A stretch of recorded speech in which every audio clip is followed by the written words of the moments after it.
this machine, the Large Hadron Collider, the biggest machine ever built by human beings, is finally going to turn on. It worries me stiff at the moment.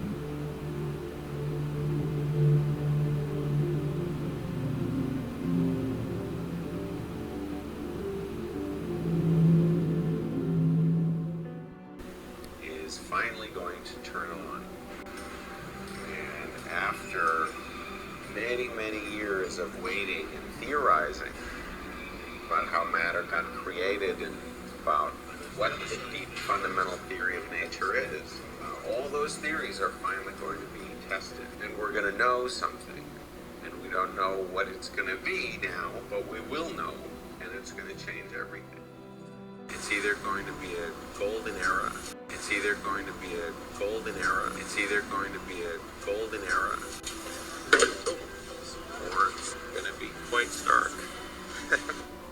And I've never heard of a moment like this in history where an entire field is hinging on a single event. It's taken this long to construct. There are 10,000 people of over 100 nationalities. That includes countries which are mortal enemies of each other, like India and Pakistan and Georgia and Russia and Iran and Israel. All have physicists working on this machine. And the hope is that we'll see the very famous Higgs particle. But every time we've turned on a new accelerator at a higher energy, we've always been surprised. So the real hope is that we'll see the Higgs, but that there's also something amazingly new. Why did they do it? Why are we doing it? We actually have two answers.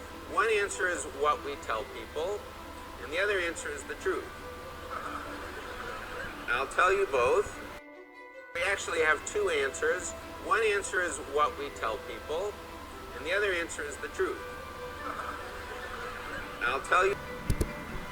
We study particles because just after the Big Bang, all there was particles. And they carried the information about how our universe started and how it got to be the way it is and its future. At the beginning of the 1900s, it became clear that all known matter, everything that we know about, is made of atoms. And that atoms are made of just three particles: the electron, the proton, and the neutron.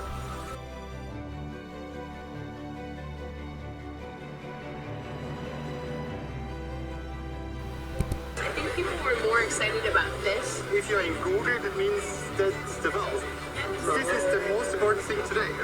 This is the first, and this tells us a lot of things. It tells us that the magnetic properties of the machine are good, that the aperture is clear.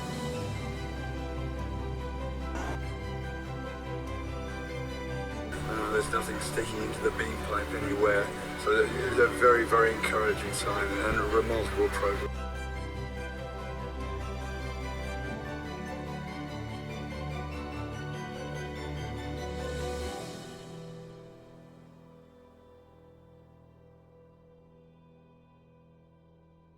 You start thinking that at mile 1, and it's like 10 minutes into the race, and you're thinking to yourself, wow, I'm only at mile 1.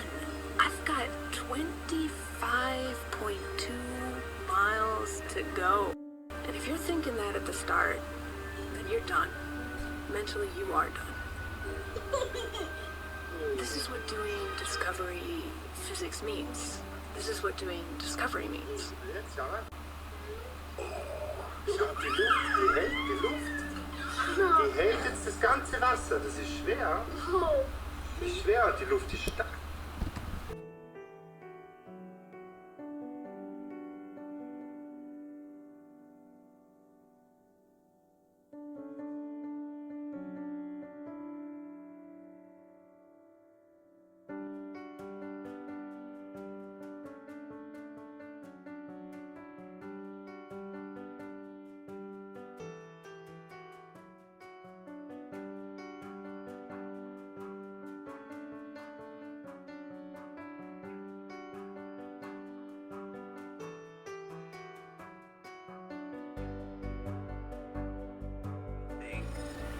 possibly that and many other particles are still out there and are all part of a much bigger symmetry, a much bigger theory that includes the standard model, but much more.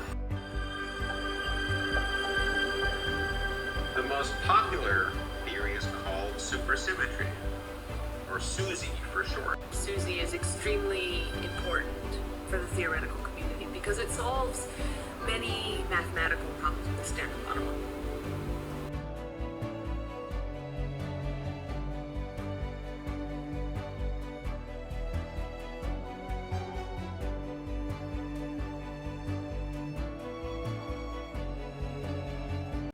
And here is the proof of our Creator, hiding in plain sight.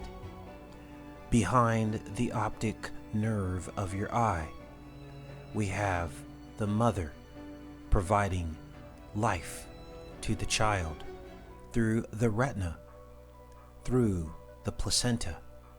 Inside the child, in the amniotic fluid, in the vitreous humor of the eye, our world exists, and the child comes through the cervix, which contracts and expands just as the iris of your eye.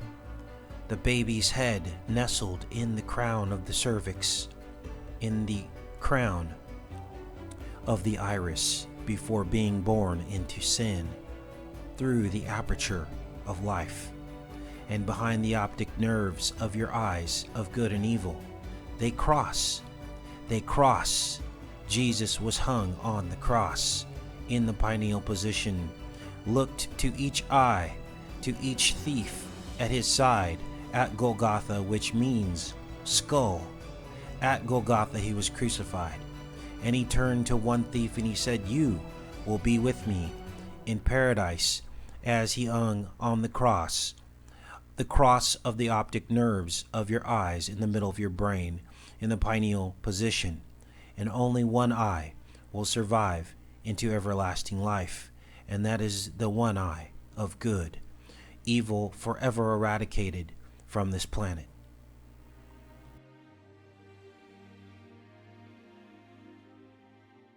Maybe even the Higgs itself is a random accident that has occurred in our universe and lets life exist, but has no explanation.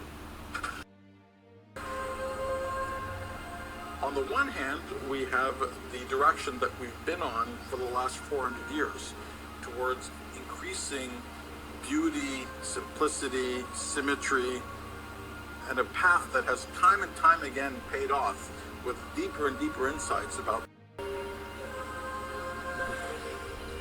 On the other hand, we have the idea of the multiverse, which would move us to a real picture not of symmetry and beauty and order,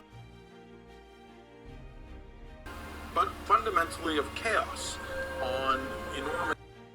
We were discussing the possibility that we do collisions during the night rather than the planned 9 o'clock.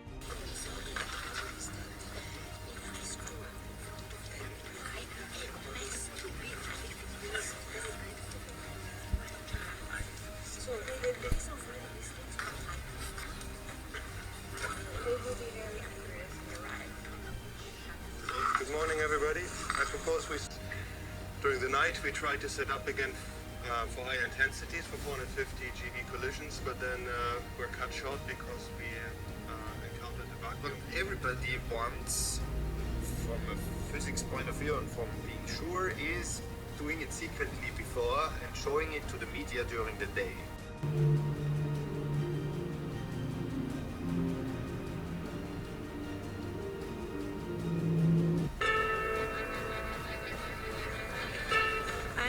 Welcome to CERN, European Organization for Nuclear Research in Geneva. Welcome to the CERN Control Center. Aujourd'hui est un grand jour pour les physiciens du monde entier. Les opérateurs du CERN vont tenter en effet pour la toute première fois de réaliser des collisions de particules à une énergie sans précédent. We may discover additional forces where we may discover additional space dimension, the Higgs boson. Check Neva's Twitter feed. Yeah, then check the archive. If Nina has a Twitter feed, then there's something has been discovered. Check Nina's Twitter feed. Yeah. Then check the archive. Yeah. If Nina has a Twitter feed, then there's something has been discovered. Check Nina's Twitter feed. Yeah. Then check the archive. Yeah. If Nina has a Twitter feed, then there's something has been discovered.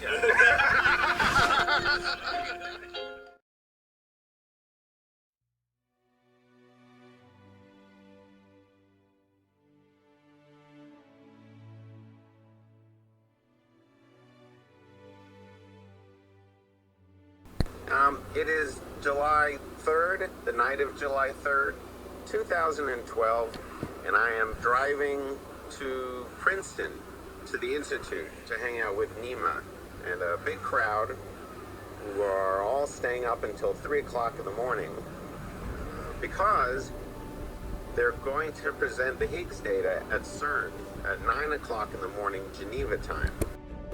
We never get access to the deeper theory. All that information could be in the other universes. We may be at the end of the road. That's it. And that means, actually, almost all of my models are ruled out, all the supersymmetry models, which is pretty cool. I mean, supersymmetry could still be true, but it would have to be a very strange version of the theory. And if it's the multiverse, well, other universes would be amazing, of course. It's amazing that the Higgs, the center of the standard model, the thing we've all been looking for, could actually also be the thing that destroys everything.